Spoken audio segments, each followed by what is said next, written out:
Hi friends, welcome to my channel Shri fashion and beauty. இன்றைக்கி நம்ம வீடியோவில் பேக் போர்ஷன் தைக்கிறது பார்க்க போகிறோங்க. பேக் போர்ஷன் தைக்கிறது ரொம்ப ஈஸி தான். அதில் வேலையும் ரொம்ப பெருசாக இருக்காது.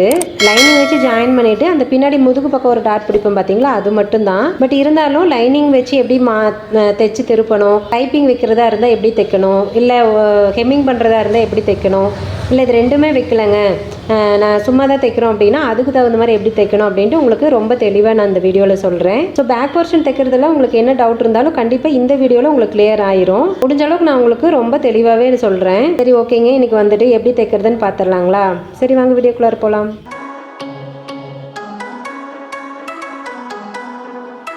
ஓகேங்க, இப்போ வந்துட்டு நம்ம எப்படி துணி தைக்கிறோம் அப்படிங்கிறது தெளிவாக பார்க்கலாம். ஃபஸ்ட்டு வந்துட்டு ப்ளவுஸை அடியில் போட்டிருக்கோம். அது வந்துட்டு நல்ல பக்கத்தை தான் மேலே போட்டிருக்கோம். ஸோ தைச்சி கிடையை திருப்புறப்போ ஆட்டோமேட்டிக்காக லைனிங் வந்துட்டு உள்ளே போயிடும். அதனால் எப்போவுமே நீங்கள் கிடையை திருப்பி தைக்கிற மாதிரி இருந்துச்சு, அதாவது லைனிங்கை தைச்சி உள்ளே திருப்புற மாதிரி இருந்ததுன்னா ப்ளவுஸோட நல்ல பக்கத்தை மேலே வச்சுட்டு லைனிங்கை அதுக்கு மேலே வச்சு தைங்க.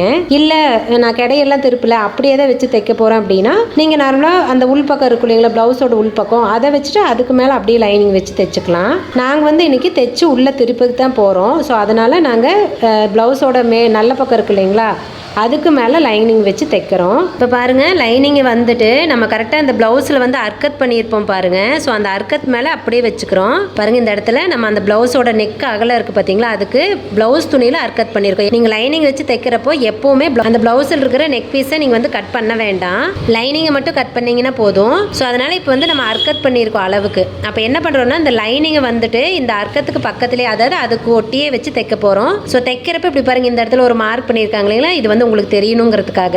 ஸோ 1/4 இன்ச்சு விட்டுட்டு நம்ம அப்படியே தைச்சிட்டு வர போகிறோம். அப்போ நான் சொல்லியிருக்கேன், இப்போ 5.5 இன்ச் அப்படின்னா நம்ம 5 இன்ச்சுக்கு மட்டும்தான் கழுத்து மார்க் பண்ணணும், 1/2 இன்ச்சு தைக்கிறப்ப வந்துடும் அப்படின்னு சொல்லியிருக்கேன். ஸோ இங்கே இதுக்கு 5.5 இன்ச்சு நெக்கு தான். ஸோ 2.25க்கு நான் 2.5 இன்ச்சு தான் மார்க் பண்ணியிருப்பேன். ஸோ இந்த இடத்துல 2.5 இன்ச் அப்படின்னா தைக்கிறப்ப ஆட்டோமேட்டிக்காக துணி இங்கே வந்துருமா, அப்போ 1/4 இன்ச்சு சேர்த்தி வந்துடும். அப்போ 2.25 இன்ச்சு. ஸோ 5.5 இன்ச்சு நெக்கோட ஆக்கில் கரெக்டாக வந்துடும். அதனால எப்பவுமே நீங்கள் இந்த இடத்துல அர்க்கத் பண்ணிக்கிறது உங்களுக்கு தைக்கிறப்ப ரொம்ப ஈஸியாக இருக்கும். இல்லைனா நீங்கள் திரும்ப இந்த மாதிரி மார்க் பண்ணிவிட்டு அதுக்கப்புறம் லைனிங் வைக்கிற மாதிரி இருக்கும். ஸோ இப்போ லைனிங்கை இதே மாதிரி வச்சு தான் ஃபுல்லாக தைக்க போகிறாங்க. இதுக்கு நம்ம 1/4 இன்ச்சு தாங்க துணி விட்டுருக்கோம். ஸோ அதனால் 1/4 இன்ச்சுக்கு மட்டும் தைங்க. ஏன்னா நம்ம துணி எவ்வளோ விடுறோமோ அவ்வளோதான் தைக்கணும். நீங்கள் 1/4 இன்ச்சு விட்டுட்டு 1/2 இன்ச்சு தைச்சிட்டிங்க அப்படின்னாலும் கழுத்து ரொம்ப அகலமாக போயிடும். இல்லை ரொம்ப கம்மியாக தைச்சிங்கனாலும் கழுத்து ரொம்ப குறுகலாயிரும். அதனால் நீங்கள் எவ்வளோ தைக்கணுமோ அதுக்கு மட்டும் நீங்கள் அளவு விட்டு கட் பண்ணுங்கள். அதே மாதிரி அதே அளவில் தேய்ங்க. எப்போவுமே இந்த சைடு தைக்கிறப்போ கரெக்டாக பாருங்கள், அந்த ப்ளவுஸோட அந்த அர்க்கத்து இருக்குது இல்லைங்களா, அது வரைக்கும் துணியை லைனிங் அப்படியே கரெக்டாக பிடிச்சிக்கிட்டு அப்புறமா தைச்சிக்கோங்க.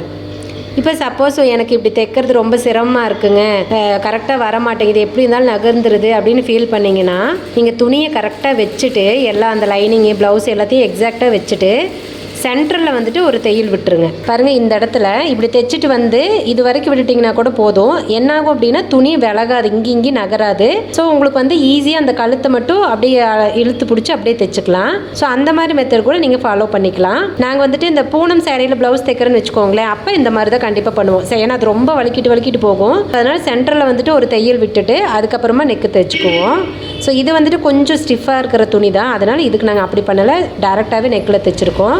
பாருங்கள், அந்த 1/4 இன்ச்சுக்கு தான் தைச்சிருக்காங்க. உங்களுக்கு தெரியுதுன்னு நினைக்கிறேன், கலர் போய் வருது வீடியோவில். ஸோ இந்த அளவுக்கு மட்டும் நீங்கள் எப்போவுமே தைச்சிக்கோங்க. இப்போ தைச்சிட்டு அடுத்தது நம்ம உள்ளே இருக்கிற அந்த நெக் பீஸ் இருக்கும் இல்லைங்களா, எக்ஸ்ட்ரா இருக்கிற பீஸை அதை வெட்டி எடுத்துடலாம். ஸோ இப்போ நீங்கள் வெட்டிட்டீங்கன்னா ரொம்ப நீட்டாக வந்துடும் ஸ்டிச்சிங்கு. முன்னாடியே வெட்டிட்டீங்க அப்படின்னா கொஞ்சம் நகர்ந்து போச்சுனாலும் கழுத்து அகலமாக போயிடும். அதுக்காக தான்.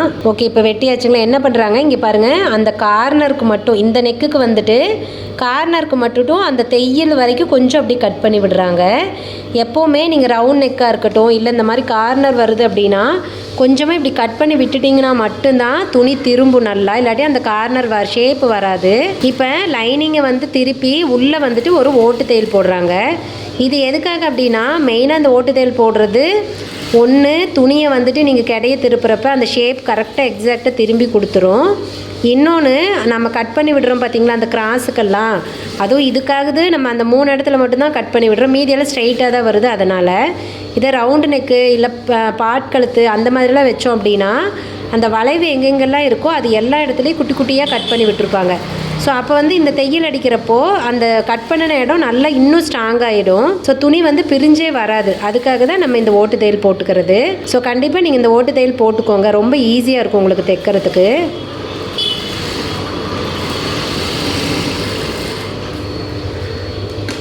இப்போ பாருங்கள், அப்படியே லைனிங்கை வந்துட்டு உள்ளே திருப்பிட்டாங்க.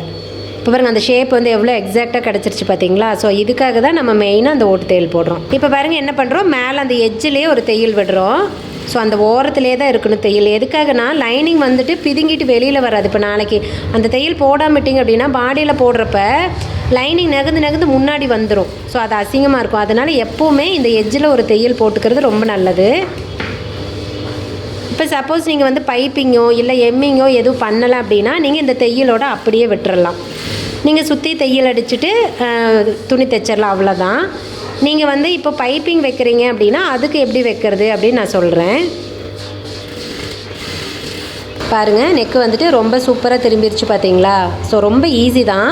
ஒரு தையல் எக்ஸ்ட்ரா தான் அடிக்கிறோம், பட் ஆனால் அது வந்து ரொம்ப ஒர்த்தான ஒரு வேலை தான். இப்போ வந்து நம்ம பைப்பிங்க்கு துணி கட் பண்ண போகிறோம்.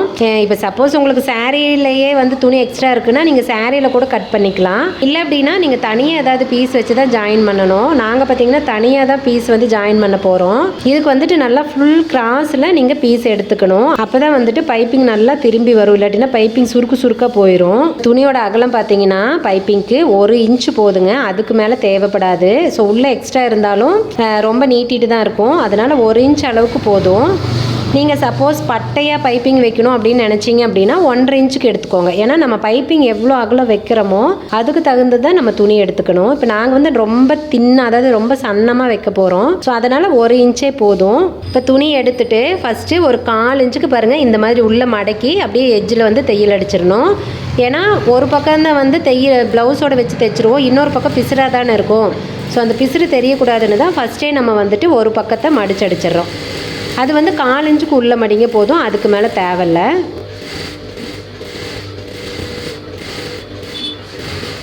இப்போ வந்துட்டு நம்ம பைப்பிங்க்கு வைக்கிற பீஸ் இருக்குது பார்த்தீங்களா, அதை வந்துட்டு அடியில் வச்சுக்கணும். அடியில் வச்சாலும் பாருங்கள், நம்ம மடிச்சடிச்சும் பாருங்கள் உள் பக்கமாக 1/4 இன்ச்சுக்கு, அது வந்து அடியில் தான் இருக்கும். பாருங்கள், இது அடியில் இருக்கா? நம்ம வந்துட்டு இப்படி மேலே வச்சு தான், அதாவது இது வந்து நல்ல பக்கம், மடிச்சடிக்கிறது உள் பக்கம் அப்படின்னு நம்மளுக்கு இது அர்த்தம். அப்போ வந்து நல்ல பக்கத்தை இப்படி மேலே வச்சுட்டு அதுக்கு மேலே ப்ளவுஸை வந்துட்டு வச்சுக்கணும். பாருங்கள் இந்த மாதிரி இப்போ வச்சிங்க அப்படின்னா அப்படியே கிடையை திருப்பி உள்ளே திருப்பி விட்டோம்னா லைனிங் பக்கம் போயிடும். ஸோ இந்த மாதிரி தான் எப்போவுமே அடிக்கணும். இதை அடிக்கிறப்போ நீங்கள் ரொம்ப துணியை உள்ளே எக்ஸ்ட்ரா விட வேண்டாம். அதாவது நம்ம பைப்பிங்காக துணி விட்டுருக்கோம் இல்லைங்களா, அதை வந்துட்டு உள்ளே ரொம்ப ஜாஸ்தி வைக்க வேண்டாம். அப்படி வச்சிங்கன்னா பைப்பிங் வந்துட்டு ரொம்ப தின்னாக வராது.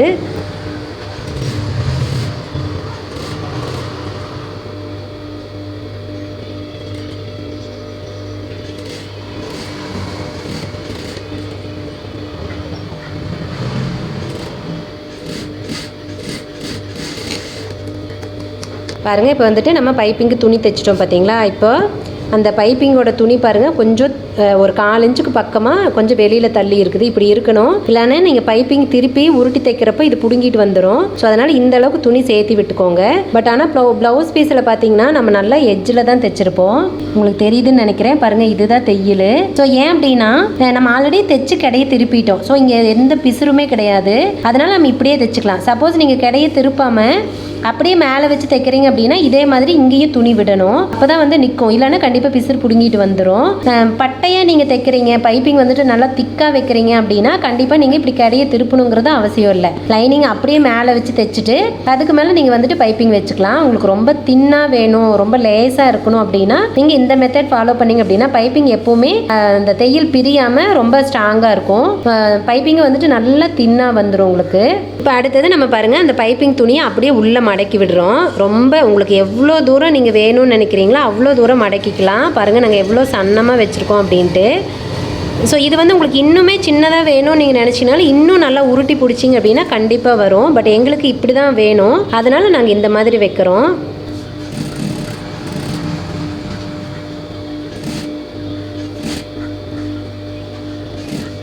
இப்போ நம்ம இந்த மாதிரி பைப்பிங் வைக்கிறதுனால இன்னொரு நல்ல விஷயம் என்ன அப்படின்னா, நீங்கள் இப்போ துணியை வந்துட்டு தைச்சி கடையை திருப்பாமல் லைனிங் அப்படியே மேலே வச்சு தைச்சிட்டு கூட நம்ம பைப்பிங் வைக்கலான்னு சொன்னோம் இல்லைங்களா. ஸோ அப்படி வைக்கிறப்ப என்ன ஆகும்னா, நீங்கள் பைப்பிங்க்கு வச்சு தைக்கிறப்போ அந்த துணி கொஞ்சம் ப்ளவுஸ் பீஸை இழுத்து பிடிச்சிட்டிங்க அப்படின்னா நெக்கு வந்துட்டு லூஸாக போயிடும். இப்போ இதே இந்த மெத்தடில் நீங்கள் தைச்சிங்கன்னா கண்டிப்பாக ப்ளவுஸ் வந்துட்டு லூஸ் ஆகவே ஆகாது. அதாவது கழுத்து வந்துட்டு லூஸ் ஆகவே ஆகாது. ஏன்னா நம்ம ஆல்ரெடி தைச்சி கடையை திருப்பி மேலெல்லாம் ஒரு தையல் அடிக்கிறோம் இல்லைங்களா.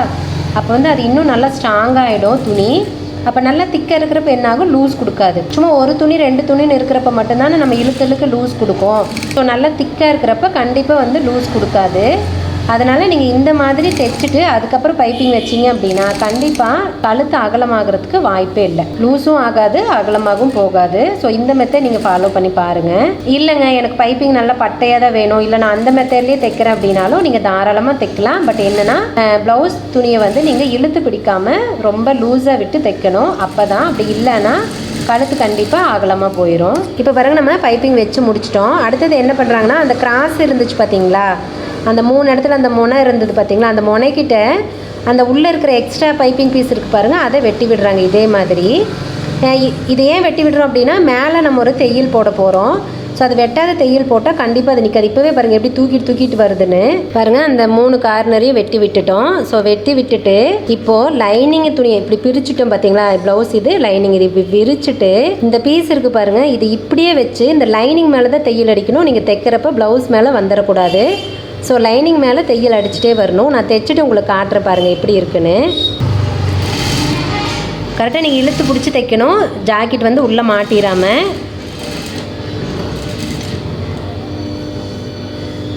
இதே நீங்கள் வந்துட்டு ரவுண்ட் நெக்கு அப்படின்னா ரவுண்டுக்கு இதே மாதிரி தான். நீங்கள் நார்மலாக நெக்குக்கு பைப்பிங் வைக்கிறப்ப எப்படி குட்டி குட்டியே கட் பண்ணி விடுவீங்களோ சேம் அதே மாதிரி தான் அங்கங்கே கட் பண்ணி விட்டுட்டு அதுக்கப்புறமா இந்த தையல் போடணும். இந்த தையல் போடுறதுனால நெக்கோட ஷேப் வந்து மாறாது, தூக்கிட்டு இருக்காது, ரொம்ப பர்ஃபெக்டாக உட்காரும். அதுக்காக தான் இந்த தையல் போடுறது. நீங்கள் இந்த தையல் போடலினாலும் எம்மிங்கும் பண்ணிக்கலாம், அது நம்ம இஷ்டம் தான். பட் ஆனால் எம்மிங் பண்ணுறது தேவையில்லை. இப்படி தைச்சிட்டோம் அப்படின்னா ஈஸியாக வேலை முடிஞ்சிடும். இல்லைன்னா எம்மிங் மறுபடியும் பண்ணிகிட்டு இருக்கணும்.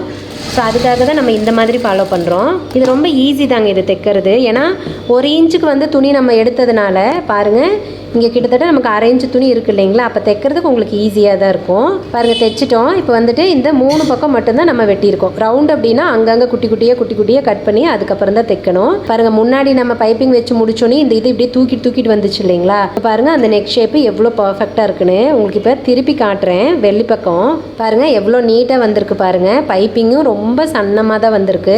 ஸோ கண்டிப்பாக இந்த மெத்தட் ஃபாலோ பண்ணுங்கள். உங்களுக்கு வந்து பைப்பிங் ரொம்ப தின்னாக வரும். நீங்கள் எவ்வளோ தூரம் தின்னாக கொண்டு வரணும்னு நினைக்கிறீங்களோ அவ்வளோ தூரம் தின்னா வரும். நெக் தைக்கிற வேலையெல்லாம் முடிச்சாச்சு. இப்போ வந்து சுற்றியும் நம்ம லைனிங் மேலே ஒரு தையல் அடிப்போம் இல்லைங்களா, அதை அடிச்சிடலாம். இது வந்து நீங்கள் 1/4 இன்ச்சு விட்டுட்டு அதுக்கப்புறமா தைங்க. ரொம்ப அந்த எட்ஜில் தைக்க வேண்டாம். இதை நீங்கள் தைக்கிறப்பவும் கரெக்டாக இந்த மாதிரி பார்த்துக்கோங்க. ஏன்னா சப்போஸ் வந்து ஜாக்கெட்டோட துணி வந்துட்டு சுருங்கி இருக்கிறதுக்கும் வாய்ப்பு இருக்குது. அதனால் நல்லா இப்படி நீவி விட்டுட்டு தைங்க. கீழே தைக்கிறப்பையும் பாருங்கள் மேலேருந்து இப்படி நீவி விட்டுக்கிறாங்க. ஸோ எந்த இடத்துலையும் துணி வந்துட்டு லூஸ் ஆகிடக்கூடாது. அப்படி லூஸ் ஆச்சு அப்படின்னா ப்ளவுஸ் போடுறப்போ லைனிங் மட்டும்தான் பாடியில் உட்காரும், ப்ளவுஸ் ரொம்ப மேலே தூக்கிட்டு இருக்கும். அதுவே பார்க்குறதுக்கு சுருக்காக இருக்கிற மாதிரி தான் இருக்கும். ஸோ அந்த மிஸ்டேக் வரக்கூடாதுன்னு தான் இந்த மாதிரி கரெக்டாக நம்ம வந்துட்டு லூஸ் இல்லாமல் தைக்கிறது. அதையும் மீறி சில ப்ளவுஸ் பார்த்தீங்கன்னா தண்ணியில் போடுறப்போ லைனிங் வந்து நல்லா ஃபிட்டாக இருக்கும், அந்த மேல் துணி வந்து லைனிங்கில் ஒட்டவே ஒட்டாது. ஸோ அந்த மாதிரி சில மெட்டீரியல்ஸ் இருக்க தான் செய்யுது.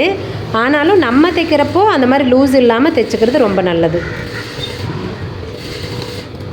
இப்போ தைச்சி முடிச்சிட்டோமா, அடுத்தது இந்த எக்ஸ்ட்ரா இருக்கிற எல்லா பீஸையும் நம்ம வெட்டி எடுத்துடலாம். இதுவே பாருங்கள் நாங்கள் என்ன பண்ணுவோம் அப்படின்னா வெட்டுறப்போ ஆம்கோல் கிட்ட சைடில் இதை 2 மட்டும்தான் வெட்டுவோம். கீழே மடிச்சடிக்கிற பக்கம் இருக்குது பார்த்தீங்களா, அதை வந்து வெட்ட மாட்டோம். அது வந்து அப்படியே அவர் மடிச்சடிச்சிடுவார், இன்னும் நல்லா திக்காக இருக்கட்டும் அப்படின்ட்டு. இப்போ எதுக்காக இந்த அர்க்கத் பண்ணுறாங்கன்னா, நம்ம ஃபஸ்ட்டு லைனிங்கில் மட்டும்தான் அர்க்கத் பண்ணியிருப்போம். ஸோ தைச்சதுக்கப்புறம் அந்த ப்ளவுஸ் பீஸ் மேலே வந்துடுமா, அப்போ அர்க்கத் வந்து தெரியாது வெளியில் பார்க்குறதுக்கு. அதனால தான் மறுக்கா வந்துட்டு அதே அளவில் இன்னொருக்கா அர்க்கத் பண்ணிக்கிறாங்க. நீங்கள் இல்லைனாலும் சும்மா சாக் பீஸ் வச்சு மார்க் கூட பண்ணிக்கலாம். அர்க்கத் பண்ணல அப்படின்னா நீங்கள் அது கூட பண்ணிக்கோங்க. பட்டு மார்க் பண்ணுறதோட இந்த அர்க்கத் பண்ணுறது இன்னும் நல்லா ஈஸியாக இருக்கும்னு நினைக்கிறேன். இப்போ பாருங்கள் கீழே வந்துட்டு நம்ம துணியை கட் பண்ணவே இல்லை, அது ரொம்ப சின்னதாக தான் நீட்டிகிட்டு இருக்கோம். அவங்க மடிக்கிறப்ப அப்படியே மடிச்சிருவாங்க, அதனால தான் அவங்க கட் பண்ணலை. உங்களுக்கு வேணும்னா நீங்கள் கட் பண்ணி எடுத்துக்கோங்க, ஒன்றும் பிரச்சனை இல்லை. இப்போ வந்து கீழே மடிச்சடிக்கிறோம். ஸோ கீழே மடிச்சடிக்கிறதுக்கு ஃபஸ்ட்டு வந்துட்டு ஒரு 1/4 இன்ச்சுக்கு துணியை உள்ளே மடித்து அடிச்சுக்கிறோம். அதுக்கப்புறமா தான் நாங்கள் வந்துட்டு எக்ஸாக்ட் அளவு அடிப்போம். நீங்கள் வேணும்னா 2யும் ஒரே தடவை ரெட்டை மடிப்பு மடித்து கூட அடிச்சுக்கலாம். பட் எங்களுக்கு அப்படி அடிக்கிறத விட இதுதான் ரொம்ப வசதியாக இருக்கும். இப்போ வந்துட்டு நம்ம எக்ஸாக்டாக அந்த அர்க்கத் பண்ணியிருக்கோம் பாருங்கள், அந்த அளவுக்கு மடிச்சு அடிச்சிடலாம்.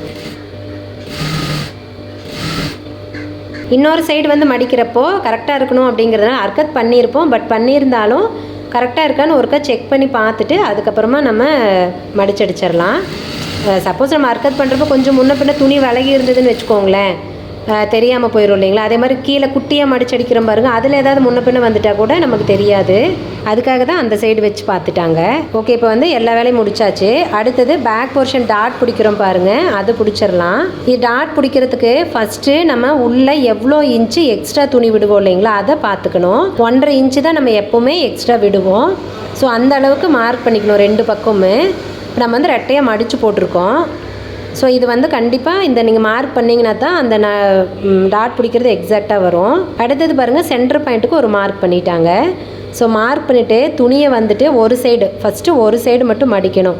மடிக்கிறப்ப பாருங்கள், சென்டர் பாயிண்ட்டும் இந்த சைடில் மார்க் பண்ண பாருங்கள், அந்த 2 அளவையும் ஒட்டுக்கா பிடிச்சிக்கோங்க. ஒட்டுக்கா பிடிச்சிங்கன்னா ஆட்டோமேட்டிக்காக அங்கே ஷோல்டர் பக்கத்தில் தான் வரும். இதை பிடிக்கிறதுக்கு நீங்கள் 1/2 இன்ச்சு துணி பிடிக்கணும். ஏன்னா நம்ம 1 இன்ச்சு தான் விட்டுருப்போம், ஒரு பக்கம் ஒவ்வொரு இன்ச்சுன்னு விட்டுருப்போம். ஸோ 1/2 இன்ச்சு பிடிச்சிங்கனாவே ரெட்டையாக மடிக்கிறப்ப 2 இன்ச்சு கரெக்டாக வந்துடும். இதோட ஹைட்டு பார்த்திங்க அப்படின்னா நம்ம 3.5 இன்ச்சு உயரம் பிடிக்கிறோம். இது வந்து எல்லாத்துக்கும் ஒரே அளவு தான், ரொம்ப வித்தியாசம்லாம் எதுவும் வராது. ரொம்ப ஷார்ட்டாக இருக்காங்க அப்படின்னா நீங்கள் 3 to 3.25 பிடிச்சிக்கோங்க. பட் ஆனால் மீடியம் ஹைட்லேருந்து எவ்வளோ ஹைட் இருந்தாலும் நம்ம மேக்ஸிமம் அந்த 3.5 இன்ச்சு தான் பிடிப்போம். ரொம்ப 6 அடிக்கு மேலே இருக்காங்கன்னா நீங்கள் 4 இன்ச்சு பிடிச்சிக்கலாம். இப்போ இன்னொரு பக்கமும் அதே மாதிரி அளவு வச்சு நம்ம டாட் பிடிச்சிக்கலாம். இப்படி பிடிக்கிறப்போ அந்த டாட் வந்துட்டு முன்ன பின்ன இருக்காமல் 2 இடத்துலையும் ஒரே அளவில் வந்துடும். ஸோ அவ்வளோதான், டாட்டும் பிடிச்சாச்சு. இன்றைக்கி வீடியோவில் பார்த்தீங்கன்னா நம்ம லைனிங்கை ப்ளவுஸ் மேலே வச்சுட்டு தைச்சு உள்ள கடையை திருப்புவோம் இல்லைங்களா, அந்த மெத்தடில் நாங்கள் சொல்லி கொடுத்துருக்கோம். இது வந்து பைப்பிங் வைக்கிறதுக்காக இந்த மாதிரி தைச்சிருக்கு. சப்போஸ் நாங்கள் ஹெம்மிங் பண்ணுறோம் அப்படின்னா அது வந்து வேறு மாதிரி தைப்போம். அது தைக்கிறப்ப உங்களுக்கு காட்டுறேன். இதிலே சொல்லலாம், ஒன்றும் பிரச்சனை இல்லை. பட் இதில் சொன்னால் நான் வாயில் மட்டும்தான் சொல்லுவேன், உங்களுக்கு எப்படி செய்யறேன்னு காட்ட முடியாது. ஸோ உங்களுக்கு புரியாது. அதனால இன்னொரு வீடியோவில் நான் வந்து ஹெம்மிங் பண்ணுற மாதிரி இருந்துச்சுன்னா அதை உங்களுக்கு தனியாகவே எடுத்து காட்டுறேன். ஸோ அப்போ தான் உங்களுக்கு வந்துட்டு ரொம்ப ஈஸியாக புரியும். பாருங்கள், பேக் போர்ஷன் தைக்கிறதுல இவ்வளோ தான், ரொம்ப சீக்கிரமாக முடிகிற வேலை தான். ஸோ இன்னைக்கு வீடியோவுக்கு அவ்வளோதாங்க. நம்ம வந்துட்டு பேக் போர்ஷன் ஃபுல்லாக தைச்சு முடிச்சாச்சு. கண்டிப்பாக நான் சொன்ன விஷயங்கள்லாம் உங்களுக்கு வந்து ரொம்ப ஈஸியாக புரிஞ்சிருக்குன்னு நம்புகிறேன். ஒருவேளை உங்களுக்கு ஏதாவது டவுட் இருந்துச்சு அப்படின்னாலும் நீங்கள் தாராளமாக என்ன கேட்கலாம். ஓகே ஃப்ரெண்ட்ஸ், இந்த வீடியோ கண்டிப்பாக உங்களுக்கு வந்து ரொம்ப ஹெல்ப்ஃபுல்லாக இருக்கும்னு நினைக்கிறேன். இந்த வீடியோ பிடிச்சிருந்துச்சுன்னா வீடியோ லைக் பண்ணுங்கள், உங்கள் ஃப்ரெண்ட்ஸ்க்குலாம் ஷேர் பண்ணுங்கள். உங்களோட கமெண்ட்ஸ் எதுவாக இருந்தாலும் கமெண்ட் பாக்ஸில் தெரிவிங்க. என்னோட வீடியோஸ் எல்லாம் உங்களுக்கு ரொம்ப பிடிச்சிருந்துச்சுன்னா, என்னோட வீடியோஸ் பார்த்து நீங்கள் நிறைய விஷயம் கற்றுக்கணும்னு ஆசைப்பட்டீங்க அப்படின்னா ஃபஸ்ட்டு சேனலை சப்ஸ்கிரைப் பண்ணிக்கோங்க. ஓகே ஃப்ரெண்ட்ஸ், இந்த வீடியோ இதோட முடியுது. நான் இன்னொரு வீடியோவில் உங்களை மீட் பண்ணுறேன். பாய், தேங்க்யூ.